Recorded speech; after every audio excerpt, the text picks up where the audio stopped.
ومن الناس من يقول آمنا بالله وباليوم الآخر وما هم بمؤمنين.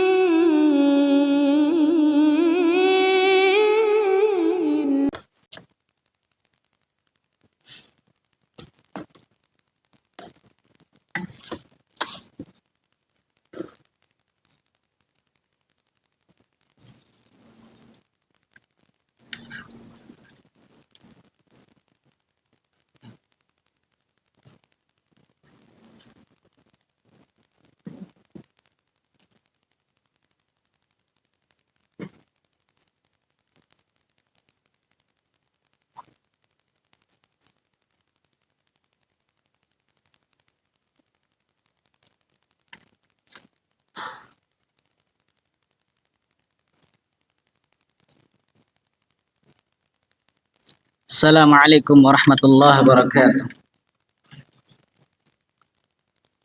Innal hamdalillah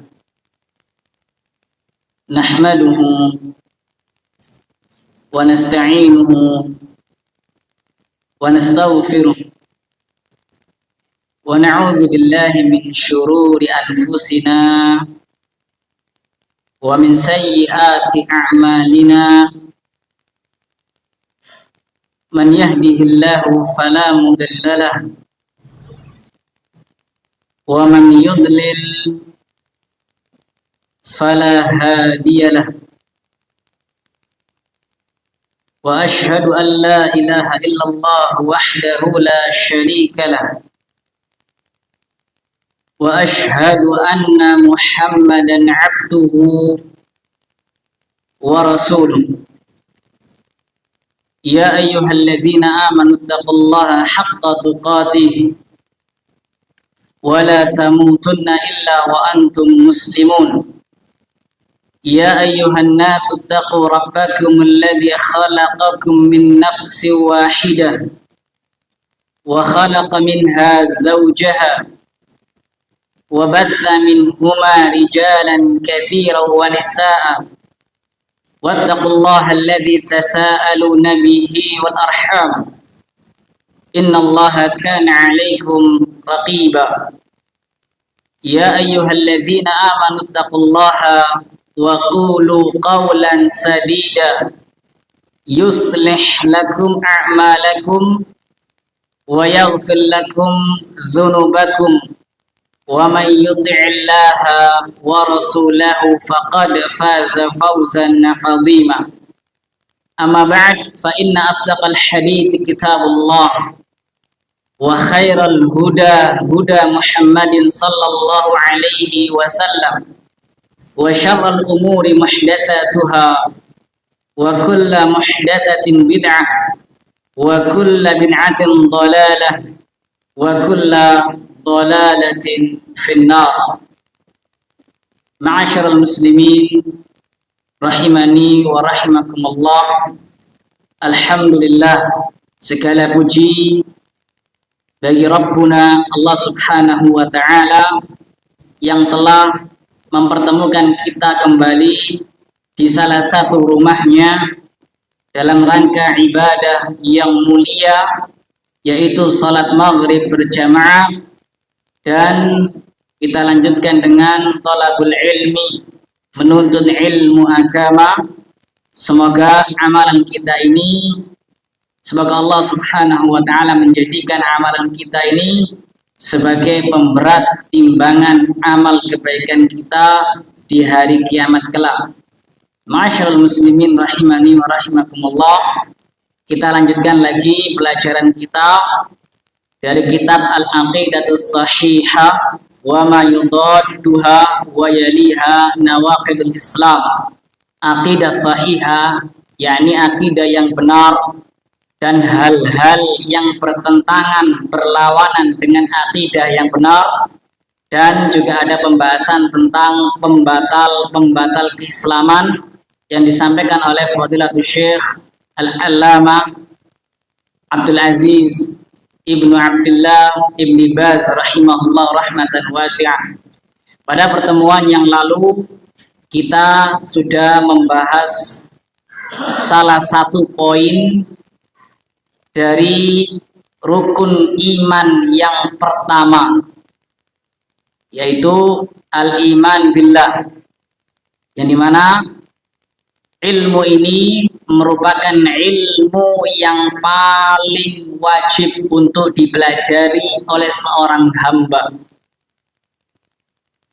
Sebagaimana dikatakan oleh Al-Imam Al-Lalakai rahimahullah ta'ala dalam kitab beliau Syarah Usul I'tiqad Ahli Sunnah wal Jamaah, beliau pernah mengatakan, amma ba'du fa inna aujaba ma'alal mar'i ma'rifatu i'tiqadiddin. Ma'rifat i'tiqadiddin, ketahuilah bahwasannya hal yang paling wajib atas seorang hamba adalah mengetahui, mempelajari akidah yang ada dalam agama ini. Dan juga ilmu ini merupakan ilmu yang paling asyraf, yang paling mulia di atas muka bumi ini. Tidak ada ilmu yang lebih mulia dibandingkan ilmu akidah. Sebagaimana dikatakan oleh Al-Imam Ibn Abil Iz Al-Hanafi rahimahullah dalam syarah beliau terhadap Al-Aqidah At-Tahawiyah, beliau mengatakan, amma ba'du fa inna ulamma kana ilmu usuluddin asyrafal ulum id syaraful ilmi bi syarafil ma'lum. Kata beliau, sesungguhnya ilmu usuluddin, ilmu akidah itu ilmu yang paling mulia, karena kemuliaan sebuah ilmu itu tergantung isinya. Dan di antara yang kita pelajari adalah al-imanu billah, iman kepada Allah subhanahu wa ta'ala.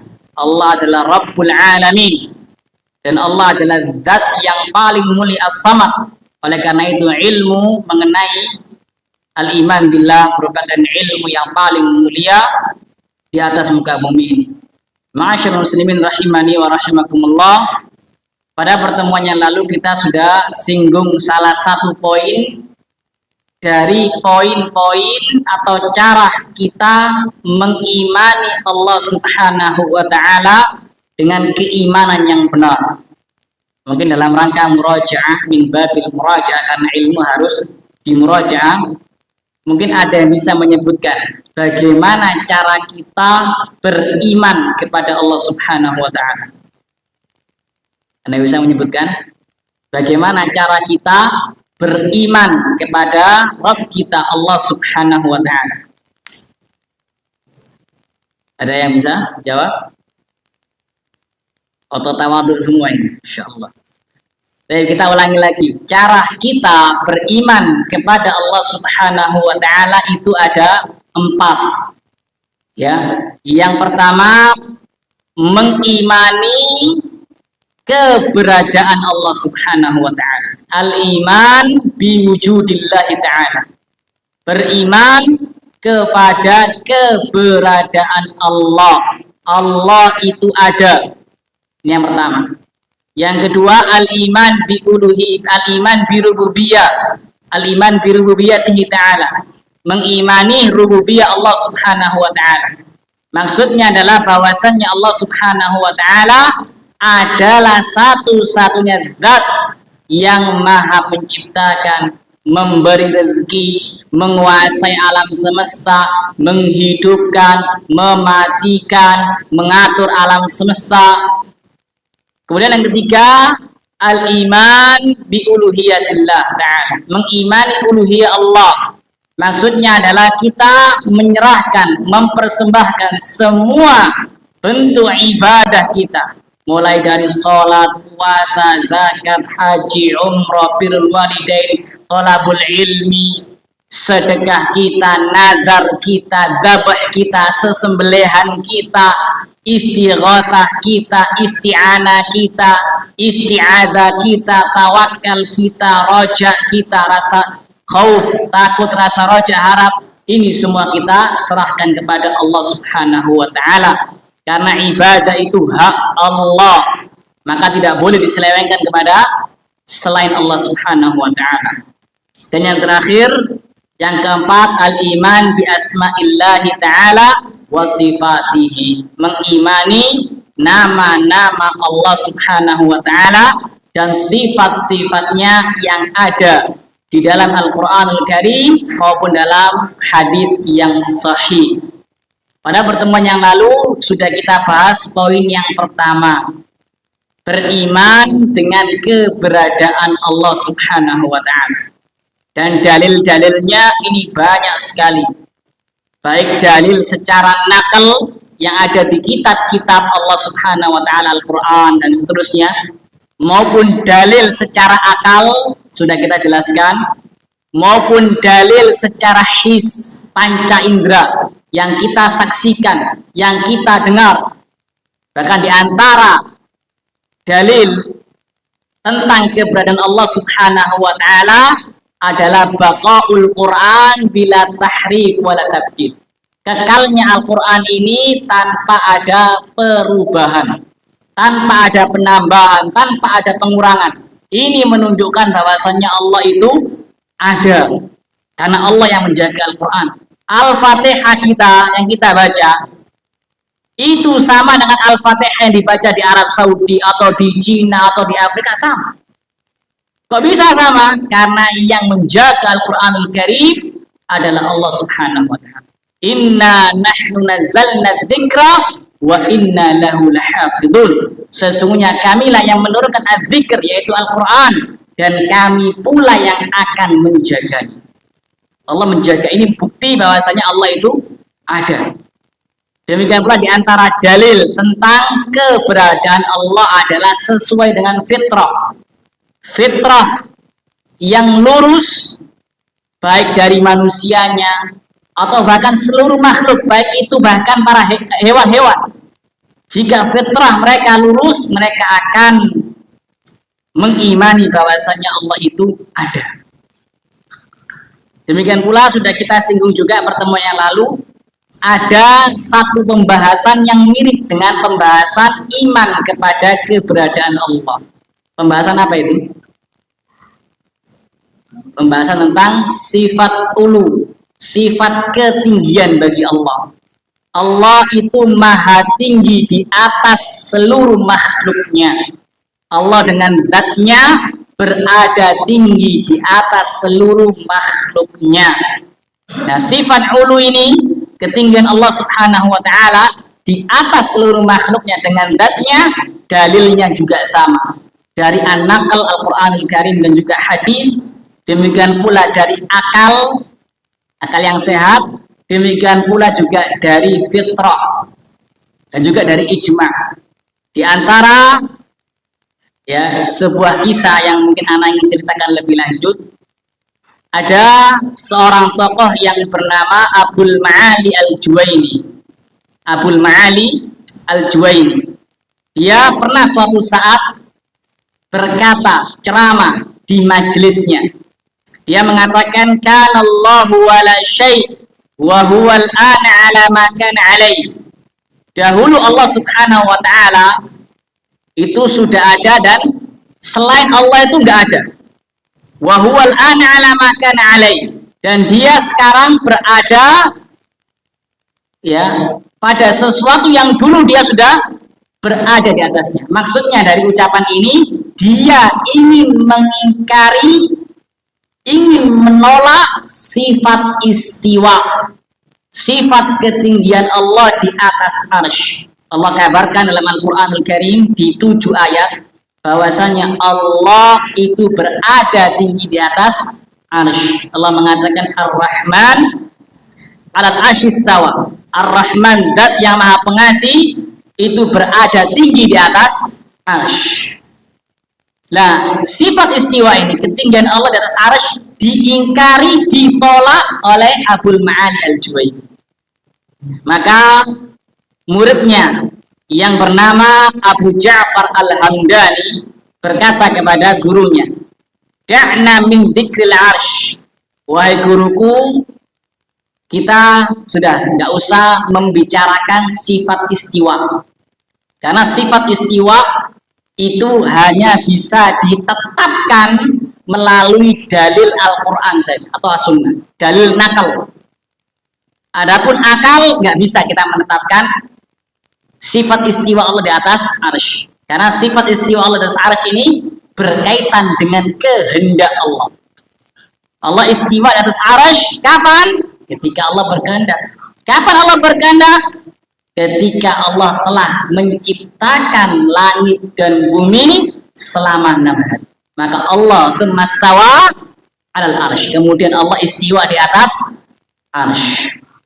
Jadi dalil untuk menetapkan Allah punya sifat istiwa di atas arsy itu hanya dari an-naql saja, Al-Quran dan As-Sunnah.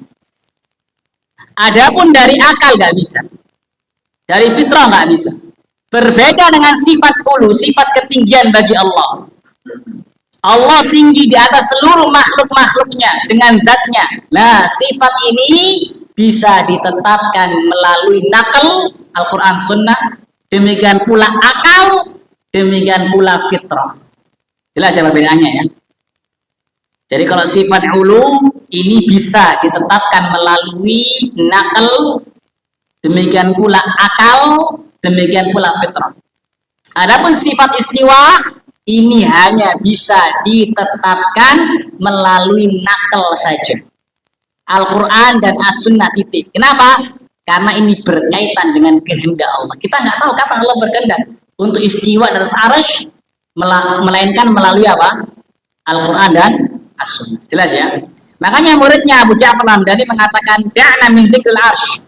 Sudah, kita nggak usah membicarakan sifat istiwa Allah di atas arsy. Karena sifat istiwa itu membutuhkan dalil dari Al-Quran dan Sunnah saja titik.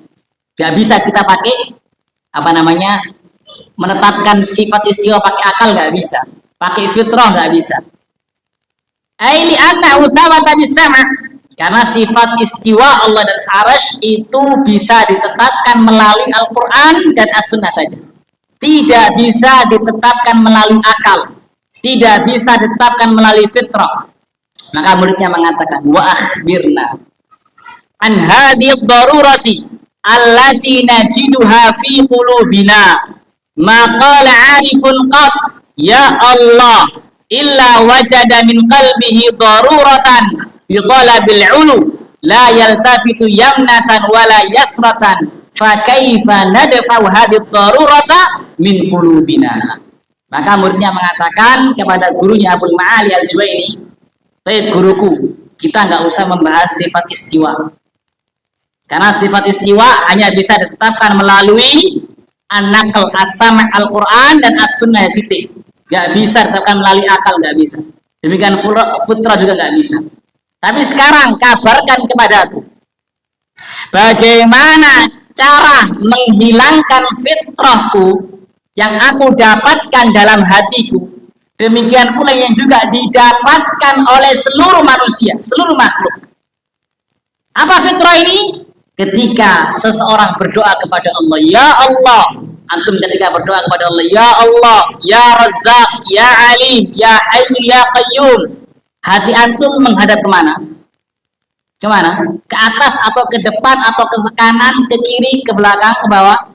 Ke atas. Ini fitrah yang salimah. Pasti ketika kita mengatakan ya Allah berdoa, hati kita akan menghadap kemana? Ke atas. Ini menunjukkan bahwasannya Allah memiliki sifat ulu. Allah berada tinggi di atas seluruh makhluknya dengan zat. Ini didapatkan fitrah yang salimah ini didapatkan oleh semua manusia, kecuali yang mungkin fitrahnya rusak. Maka kabarkan wahai guruku, bagaimana cara aku menghilangkan fitrah ini? Ya, bagaimana cara aku menghilangkan fitrah ini? Kabarkan kepadaku. Karena ketika aku berdoa, seseorang berdoa, nggak mungkin dia menghadap kanan, nggak mungkin dia menghadap kiri. Pasti hatinya menuju ke atas. Kabarkan kepadaku bagaimana cara menghilangkan fitrah ini. Maka gurunya, maka di kisah disebutkan fasarahu Abul Ma'ali wala qama ra'sah. Maka gurunya Abul Ma'ali Al-Juwaini berteriak dan memukul-mukul, menampar-nampar wajahnya, menampar-nampar pipinya, seraya mengatakan waqal hayyaranil hamdani, hayyaranil hamdani, al-hamdani telah membuatku bingung, al-hamdani telah membuatku bingung. Di kisah ini banyak fawaid, banyak pelajaran yang bisa kita ambil. Yang pertama tadi masalah akidah, Allah memiliki sifat apa? Ulu, ketinggian. Allah berada tinggi di atas seluruh makhluknya dengan zatnya. Ya. Bahkan makhluk yang paling tinggi makhluk apa? Arsy. Nah, arsy adalah makhluk Allah yang paling tinggi. Bahkan arsy itu atapnya Firdaus. Ya, Nabi pernah memerintahkan, Nabi memerintahkan kepada kita agar kita kalau minta surga, minta Firdaus. Karena banyak keutamaannya. Di antara keutamaannya, atasnya Firdaus itu Arsyur Rahman. Ini makhluk Allah yang paling tinggi. Di antara keistimewaan arsy adalah arsy merupakan makhluk Allah yang paling tinggi. Dan Allah berada tinggi di atas arsy. Sesuai dengan kebesarannya. Jelas ya? Ini faedah pertama, penetapan sifat arsy. Penetapan sifat ulu, ketinggian bagi Allah Subhanahu wa ta'ala. Demikian pula faedah yang kedua adalah pentingnya mengambil akidah itu dari Al-Quran dan Sunnah, bukan dari hawa nafsu, bukan dari akal.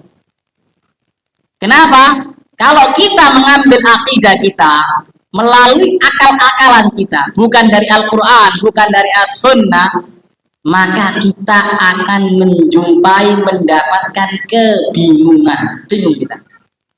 Kita akan mendapatkan satu akidah kita dengan akidah kita yang lain ternyata saling apa?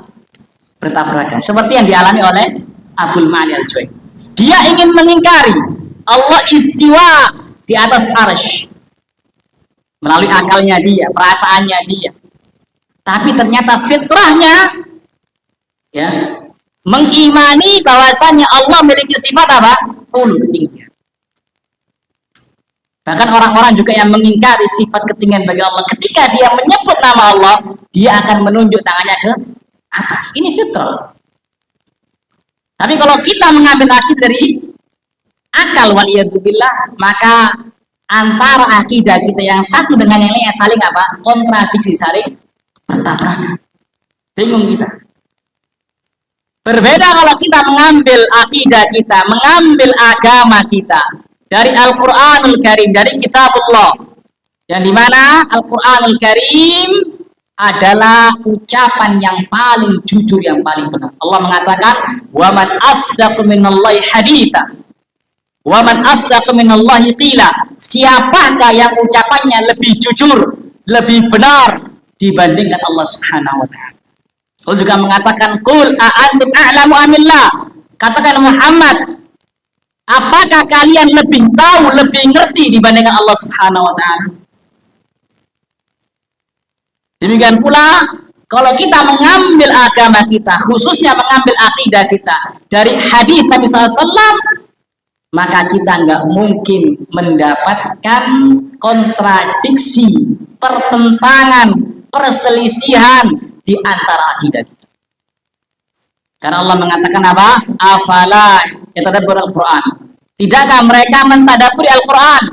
Walau kana min indi ghairillah lawajadu fi ikhtilafan katsira.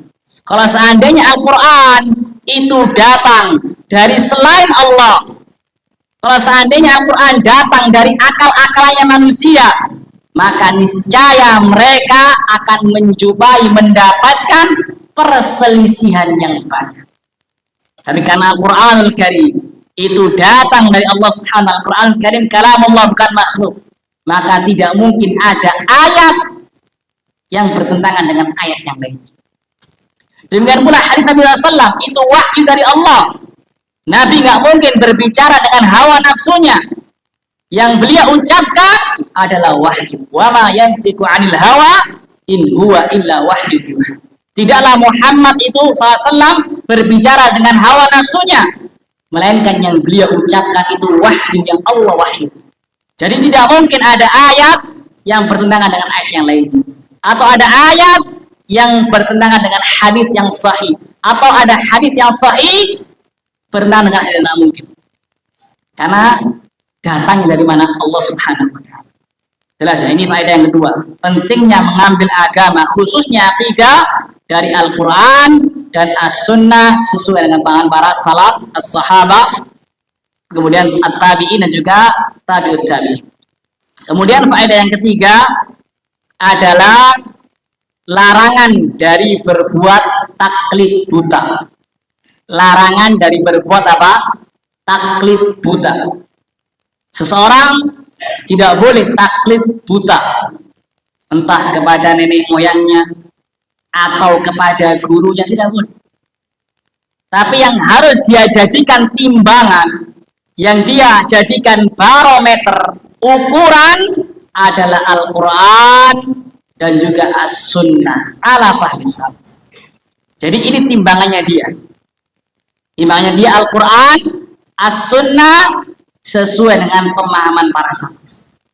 Ucapan siapapun itu ditimbang lagi dengan Al-Quran, As-Sunnah dan sesuai dengan pemahaman salaf. Ucapan ustaz, ucapan imam, ucapan syekh, ucapan guru, ya semuanya wajib ditimbang dengan Al-Quran dan As-Sunnah sesuai dengan pemahaman para salaf. Kenapa demikian? Karena kebenaran al-haq itu kebenaran, itu datangnya dari mana? Dari Allah Subhanahu wa taala. Allah mengatakan al-haqqu mir rabbik. Kebenaran itu datangnya dari Rabbmu Muhammad. Wala takunanna minal mumtarin, dan janganlah engkau menjadi orang yang al-haqqu min rabbik. Kata Allah, al-haq kebenaran itu datangnya dari Allah Subhanahu wa taala. Dari Al-Qur'anul Karim, dari As-Sunnah sesuai dengan para salaf. Ini kebenaran. Allah tidak mengatakan al-haqqu minal imamil fulani. Kebenaran itu datangnya dari imam fulan misalkan. Allah tidak mengatakan al-haqqu minasy-syekhil fulani. Kebenaran itu datang dari syekh fulan. Tidak. Allah tidak mengatakan al-haqqu minal ustadil fulani. Kebenaran itu datang dari ustadz fulan lah. Tapi al-haqqu min rabbik. Kebenaran itu Muhammad datang dari Rabb. Makanya Allah perintahkan kita untuk mengikuti wahyu yang Allah wahyukan. Ittabi'u ma unzila ilaikum min rabbikum. Ikutilah apa yang diturunkan kepada kalian dari Rabb kalian, yaitu Al-Quran dan As-Sunnah. Dan dalilnya banyak sekali. Dalil yang mewajibkan kita untuk mengikuti Al-Quran, As-Sunnah sesuai dengan para salaf itu banyak sekali. Karena tadi itu ittabi'u ma unzila ilaikum min rabbikum. Ikutilah wahyu yang Allah wahyukan. Ikutilah apa-apa yang Allah turunkan kepada kalian. Demikian pula Allah Subhanahu juga pernah mengatakan, wa man yushaqiqir rasula min ba'di ma tabayyana lahul huda wa yattabi' ghaira sabilil mu'minin nuwallihi ma tawalla wa nuslihi jahannam wa sa'at masira. Barang siapa yang menentang, mendurhakai ar-rasul alaihi salatu wassalam setelah jelas baginya petunjuk, setelah jelas baginya ilmu, dan dia memilih jalan selain jalannya orang-orang yang beriman. Ini maksud siapa di sini? Para sahabat. Dia memilih jalan, mengikuti jalan, dia beragama dengan selain agamanya para sahabat radhiyallahu anhum. Jadi dia beragama ini, beragama Islam, memahami agama Islam selain dengan pemahaman para sahabat radhiyallahu anhum. Maka Allah ancam, tidak main-main ancamannya. Nuwallihi ma tawalla. Kami akan sesatkan dia kemana dia tersesat. Wa nuslihi jahannam. Kami akan masukkan dia ke neraka jahanam wa sa'at masir. Dan jahanam adalah sejelek-jelek tempat kembali. Ini wajibnya kita memahami Al-Quran dan Sunnah sesuai dengan pemahaman para salaf. terutama para sahabat radhiyallahu ta'ala anhum. Allah mengatakan was-sabiqunal awwalun minal muhajirin wal ansar walladzina tabauhum bi ihsan radhiyallahu anhum wa radu'an wa adalahum jannatin tajri tahta al-anharu khalidina fiha abadan dzalikal fawzul 'adzim. Allah mengatakan orang-orang yang terdahulu lagi pertama-tama masuk Islam minal muhajirin wal ansar, dari golongan muhajirin dan juga dari golongan ansar, para sahabat radhiyallahu anhum. Walladzina tabauhum bi ihsan, dan orang-orang yang mengikuti mereka dengan baik. Agamanya, ya semua agamanya dia mengikuti para sahabat. Allah janjikan dia dengan janji yang luar biasa. Radhiyallahu anhum, Allah ridha kepada mereka dan mereka pun ridha kepada Allah, dan Allah siapkan surga-surga yang mengalir di bawahnya sungai-sungai, mereka kekal dalamnya. Itulah kemenangan yang sangat agung. Ini wajibnya kita berpegang teguh dengan Al-Quran, As-Sunnah sesuai dengan pemahaman para salaf. Demikian pula dari hadis juga banyak sekali. Ya, maka tidak boleh kita menolak Al-Quran atau menolak Sunnah atau menolak pemahaman salaf dengan ucapan Syekh Fulan, dengan ucapan Ustaz Fulan, tidak boleh. Allah mengatakan, ya ayyuhalladzina amanu la tuqaddimu bainalillahi wa rasuli wattaqullaha innallaha samii'un 'aliim. Wahai orang-orang yang beriman, janganlah kalian mendahulukan ucapan siapapun, hak siapapun di atas ucapan Allah Subhanahu wa taala, di atas ucapan Rasulullah sallallahu. Kalian bertakwalah kepada Allah, sesungguhnya Allah Maha mendengar lagi Maha mengetahui. Oleh karena itu, kalau kita menjumpai perselisihan dalam urusan agama ini, baik dalam masalah akidah, misalkan kaum muslimin berselisih di mana Allah.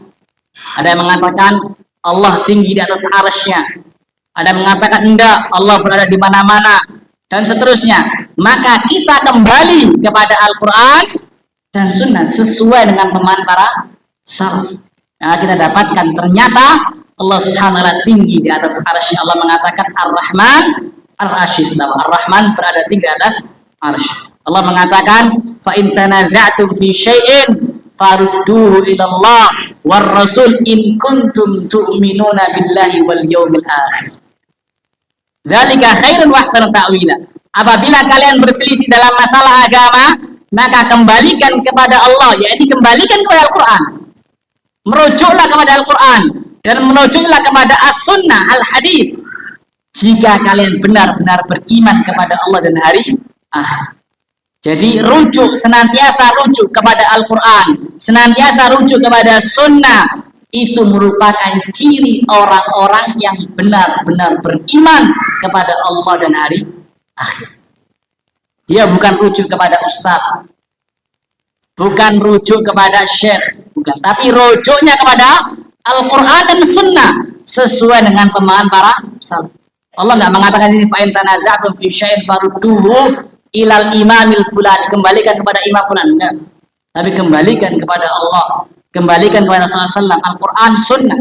Jika kalian benar-benar beriman kepada Allah dan hari akhir. Dzalika khairun, itu lebih baik bagi kalian dan lebih baik akibatnya. Dan hadis tentang masalah ini banyak sekali. Adanya hadis wasiat perpisahan Nabi sallallahu alaihi wasallam, fa innahu man ya'ish minkum ba'di fa sayakhilafan katsiran fa 'alaikum bisunnati wa sunnati khulafa'il mahdiyyin rasyidin tamassaku bi wa 'addu 'ala bin nawajid wa iyyakum muhdatsatil umur dan seterusnya. Dengan Nabi mengatakan taraktu fikum syai'ain lan tadillu ba'dahuma, aku tinggalkan dua perkara untuk kalian yang jika kalian berpegang teguh dengan keduanya, kalian enggak mungkin tersesat selama-lamanya. Apa itu? Kitab Allah wa sunnah, kitabul Al-Quranul Karim dan juga sunnahku.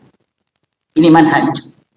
Senantiasa berpegang teguh dengan Al-Quran, As-Sunnah sesuai dengan pemahaman para salaf.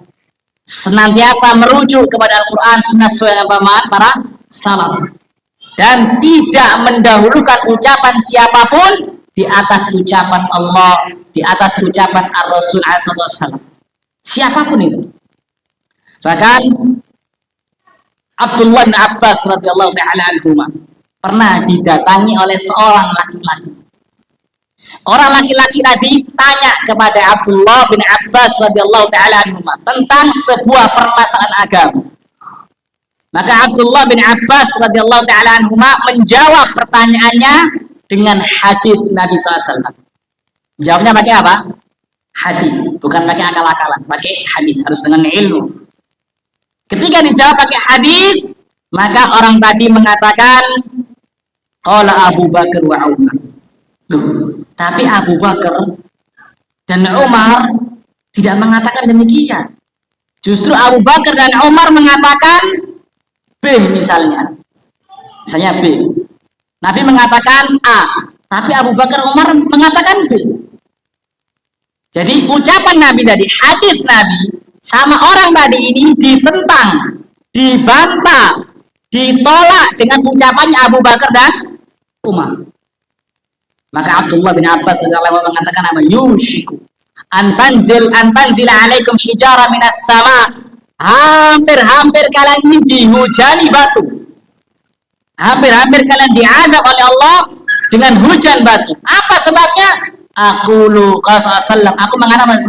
menyampaikan kepada kalian hadis Nabi alaihi salatu wassalam. Wa taqulna qala Abu Bakar wa Umar. Tapi kalian bantah dengan ucapan Abu Bakar dan Umar. Ini Abu Bakar dan Umar radhiyallahu taala anhum. Yang beliau berdua merupakan manusia terbaik setelah para nabi dan rasul alaihi salatu wassalam. Jadi manusia terbaik itu para nabi dan rasul alaihi salatu wassalam. Setelah mereka yang terbaik Abu Bakar Siddiq radhiyallahu anhu, kemudian Umar radhiyallahu anhu. Ini kalau ada ucapan beliau berdua menyelisih sunnah, menyelisih Al-Quran sunnah, maka kita nggak boleh mengambil ucapan beliau kemudian meninggalkan sunnah ini. Padahal beliau berdua dijamin masuk surga. Dijamin masuk surga. Dan bahkan Nabi SAW memerintahkan kita untuk mengikuti beliau berdua. Nabi mengatakan apa? Alaikum bisunnati wa sunnatil khulafa al-mahdiyyin ar-rasyidin. Beliau berdua termasuk al-khulafa al-mahdiyyin ar-rasyidin. Bahkan lebih khusus lagi, Nabi SAW mengatakan apa? Ittadu billadzina ba'di. Ikutilah dua orang setelahku ini. Maksudnya Abu Bakar dan Umar radhiyallahu anhu. Tapi jika ucapan beliau berdua radhiyallahu ta'ala anhuma menyelisih sunnah Nabi, tidak boleh lagi kita mengambil ucapan beliau berdua kemudian menolak sunnah Nabi. Apalagi orang yang dibawa beliau. Ya. Maka jika ada misalkan ada ustaz, ya ada seorang imam yang ternyata fatwanya, ucapannya menyelisih Al-Quran dan Sunnah, itu merupakan ujian dari Allah Subhanahu wa Ta'ala. Ujian dari Allah Subhanahu wa Ta'ala untuk pengikut-pengikutnya ini, untuk murid-muridnya. Apakah murid-muridnya ini benar-benar mengikuti kebenaran ataukah taklid buta kepada guru? Al-Imam atau Asy-Syaikh Abdurrahman Al-Muallimi Al-Yamani rahimahullah pernah mengatakan, wa'lam anna Allah ta'ala qad yuqi'u ba'dal mukhlisin fi syai' minal khata' ibtila'an li ghairi.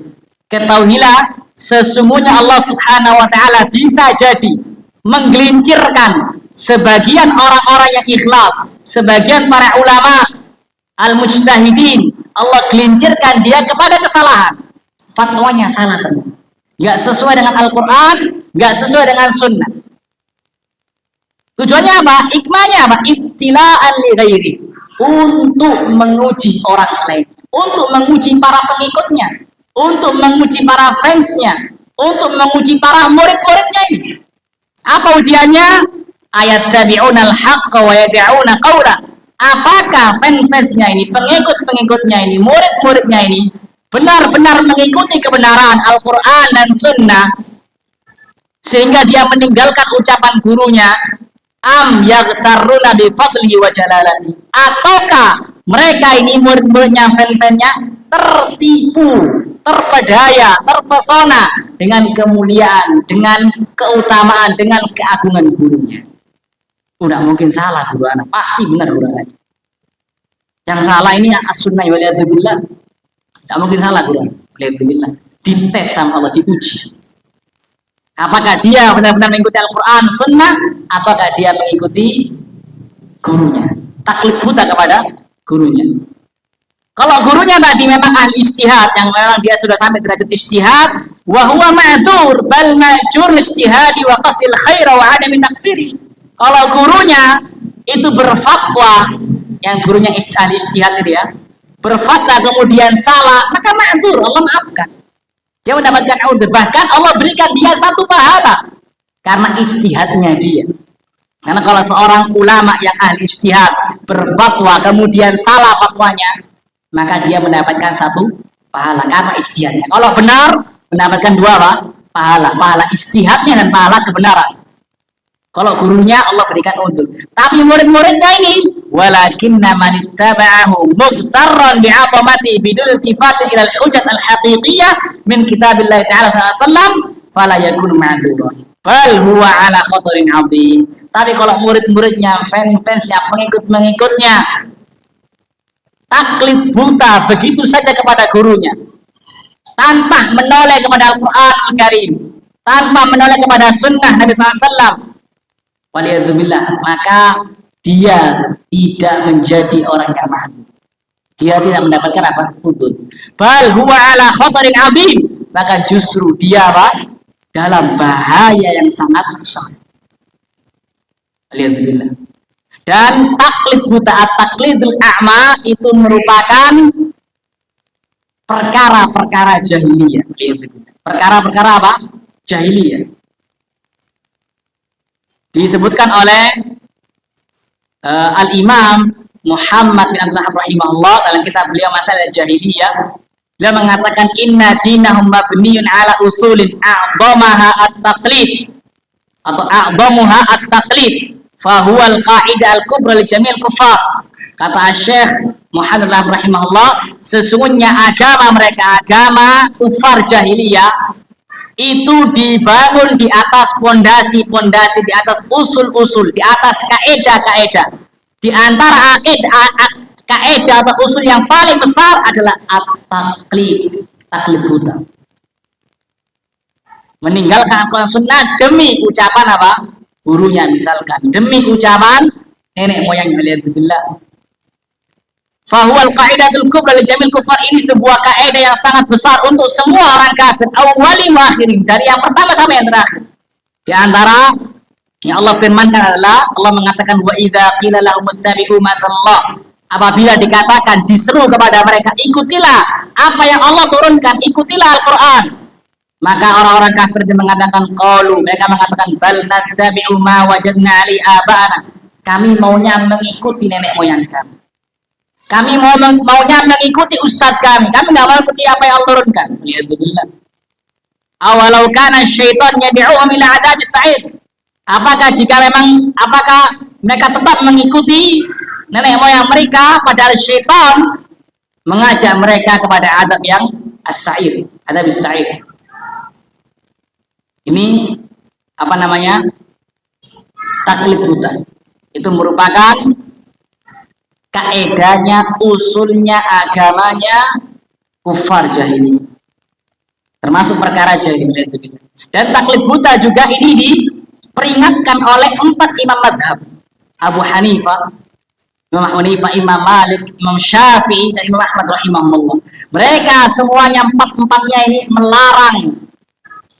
melarang pengikutnya untuk taklid buta.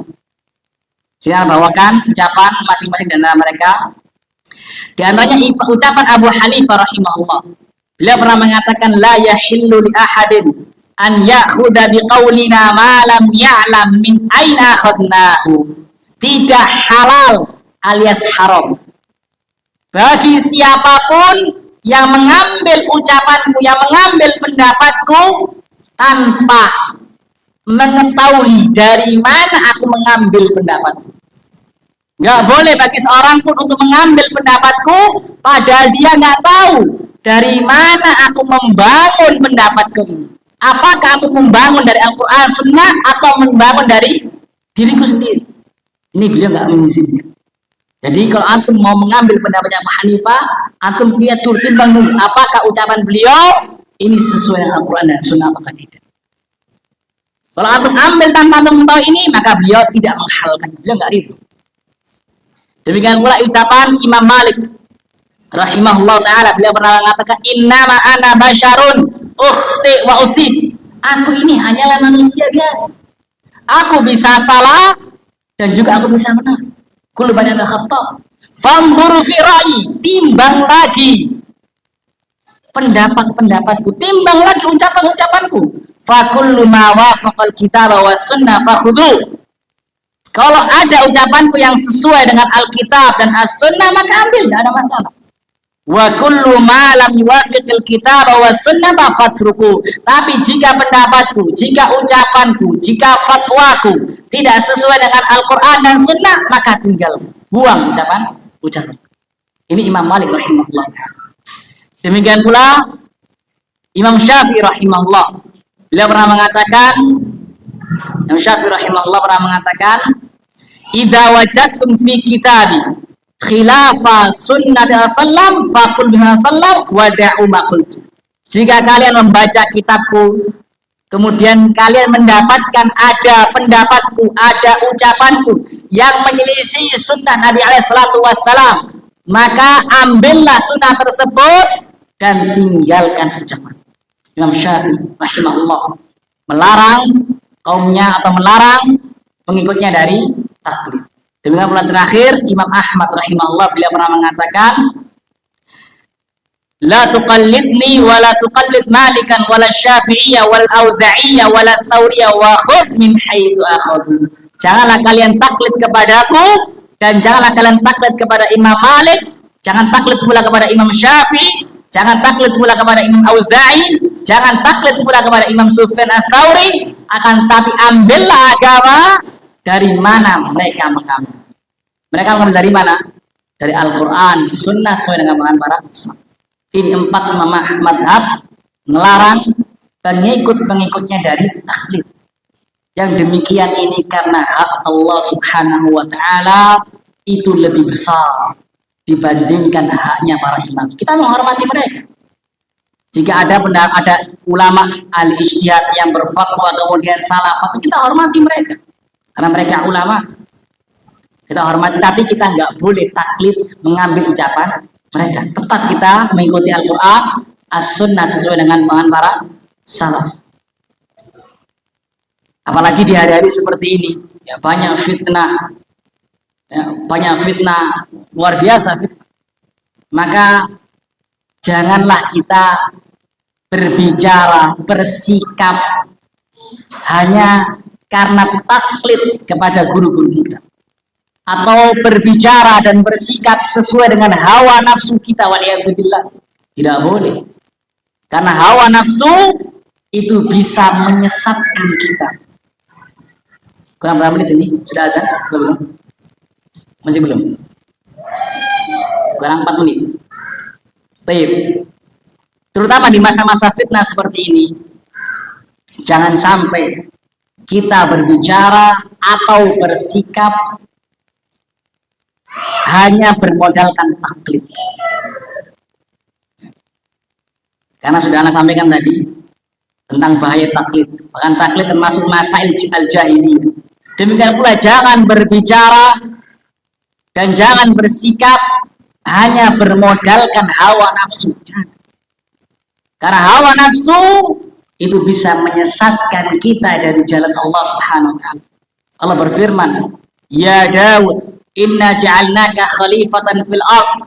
Wahai Daud, kami jadikan engkau khalifah di atas muka bumi. Fahkum bainan nas bil haq. Maka hukumilah manusia dengan hak, dengan kebenaran, dengan keadilan.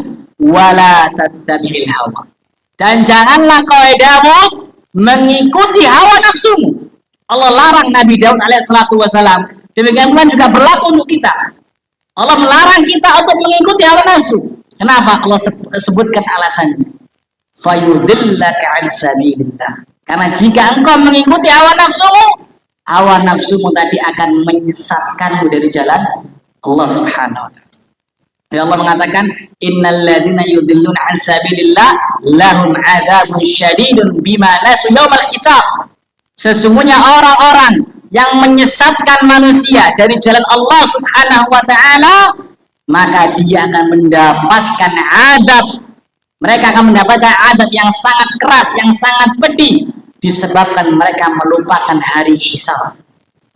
Jadi orang yang menyesatkan manusia, lihatlah, mungkin menulis hanya bermodalkan apa, semangat hawa nafsu tanpa ada ilmunya, tidak ada firman Allah, tidak ada sabda Nabi SAW, tidak ada pemahaman salaf, ya, menyesatkan manusia, lihatlah, maka ini ancamannya pedih. Mereka bisa menyesatkan manusia karena mereka melupakan hari akhirat, lupa ada hisab, lupa kalau dia akan dihisab, dimintai pertanggungjawaban Allah SWT. Allah misalnya pernah mengatakan, man da'a ila huda kana lahu minal ajri mithlu ujuri man tabi'ah.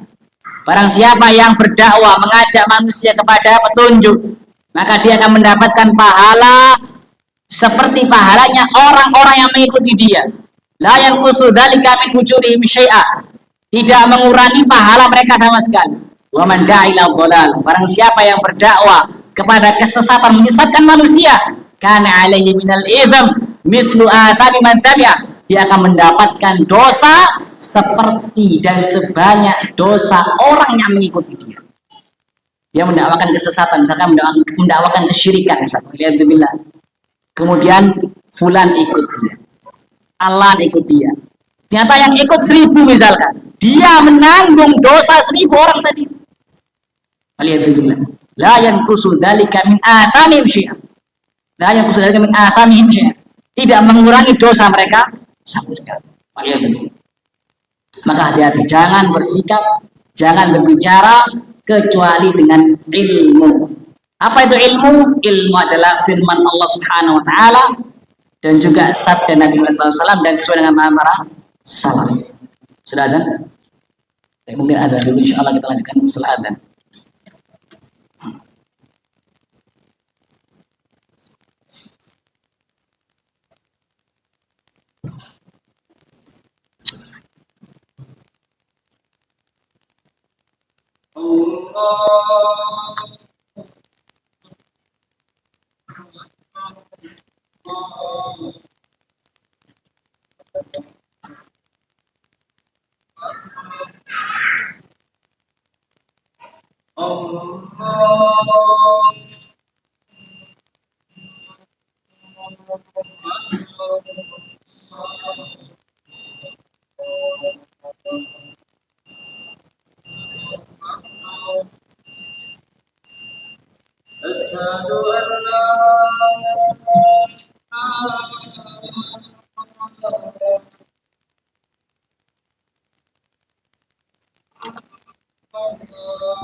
Kita lanjutkan lagi.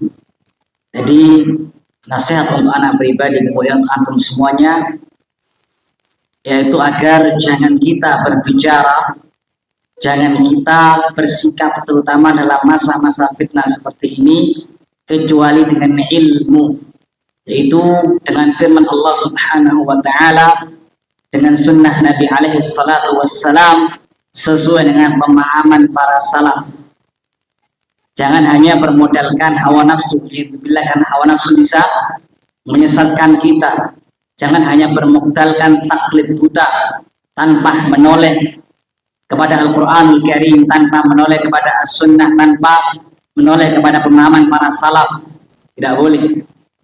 Jangan hanya bermodalkan juga semangat, misalnya ya, semangat niatnya baik, ini juga tidak benar, karena niat yang baik, semangat itu juga harus diiringi dengan ittiba, mengikuti Nabi alaihissalatu wassalam. Ini sebagaimana dikatakan ya, atau afan, kalau seandainya kita niatnya baik, hanya modal semangat tanpa ittiba, maka ini tidak menghasilkan kebaikan. Kita tidak mungkin mendapatkan kebaikan hanya dengan modal tadi, karena harus dua, apa itu ikhlas dan ittiba. Abdullah pernah mengatakan, lil khairi lan yusibah. Berapa banyak orang yang niatnya baik tapi dia tidak mendapatkan kebaikan tadi. Karena apa? Niat yang baik itu harus diiringi dengan cara yang baik pula, yaitu ittiba'us sunnah. Orang misalkan, ya, anak kasih analogi, orang ini punya niat baik, uang, dia ingin memberikan nafkah, makan, minum kepada istri dan anak-anaknya. Niatnya baik apa enggak? Baik. Tapi dia bingung caranya.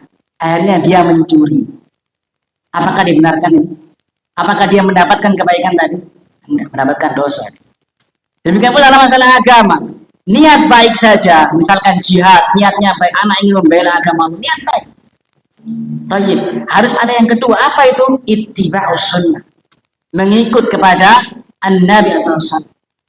Karena niat baik saja, semangat saja, itu bukan modal yang cukup, harus diiringi dengan apa? Ittiba'us sunnah. Wa kam min muridil khair lan yusibah. Berapa banyak orang yang niatnya baik tapi dia tidak mendapatkan kebaikan tadi.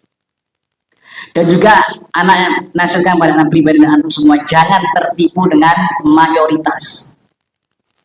Misalnya mayoritas manusia berpendapat A, maka langsung semena-mena antum katakan yang benar itu A. Selain A salah. Kenapa? Karena mayoritas manusia berpendapat apa? A. Ini juga salah. Sejak kapan mayoritas itu sebagai dalil, sebagai ukuran, sebagai barometer, sebagai timbang, sejak kapan? Bahkan berdalil dengan mayoritas manusia itu merupakan masail al-jahiliyah juga. Orang-orang jahiliyah mereka tertipu dengan apa? Mayoritas. Mereka mengatakan ini benar, barometernya sesuai dengan mayoritas. Ini salah, kenapa? Karena pengikutnya sedikit, nggak mesti. Sudah Anda sampaikan tadi, kebenaran al-haq itu dari Allah SWT, bukan dari mayoritas. Kebenaran dari Al-Quran dan As-Sunnah, sesuai dengan pemahaman para salaf. Kebenaran al-kathro itu bukan ukuran kebenaran. Al-kathro itu bukan ukuran kebenaran. Bahkan Allah mengatakan, wa in tuti' aktsara man fil ardi yudilluka an sabilillah. Wahai Muhammad, apabila engkau mengikuti mayoritas manusia yang ada di muka bumi, maka niscaya mereka akan menyesatkan diri. Kan sebaliknya, apabila engkau Muhammad menaati, mengikuti, menuruti mayoritas manusia di muka bumi ini, mereka akan menyesatkan diri. Allah juga mengatakan wa qalilun min ibadiyasy syakur, dan sedikit hamba-hambaku yang pandai bersyukur. Yang pandai bersyukur sedikit. Dan mayoritas manusia apa? Tidak pandai bersyukur. Nah, nggak bisa kita katakan yang benar adalah nggak pandai bersyukur. Kenapa? Karena mayoritas manusia tidak pandai bersyukur. Nah, waliyadzubillah. Jadi timbangan kebenaran kita bukan dinilai dari kasroh, bukan dinilai dari ustadz fulan, tapi timbangan kebenaran kita itu dari Al-Quran, Sunnah sesuai dengan pemahaman para salaf. Semuanya, kebanyakan orang-orang, mayoritas orang, ucapan ustadz fulan, ucapan guru fulan, kita timbang dengan Al-Quran, As-Sunnah sesuai dengan para salaf. Insya Allah dengan ini kita akan bisa selamat di dunia wal akhirah. Semoga Allah Subhanahu wa taala menyelamatkan kita di dunia wal akhirah, dan semoga Allah Subhanahu wa taala menyelamatkan kita dari fitnah-fitnah ma dhahara minha wa ma batan. Wallahu ta'ala a'lam bissawab. Aqulu qouli hadza wassalamu alaikum warahmatullahi wabarakatuh.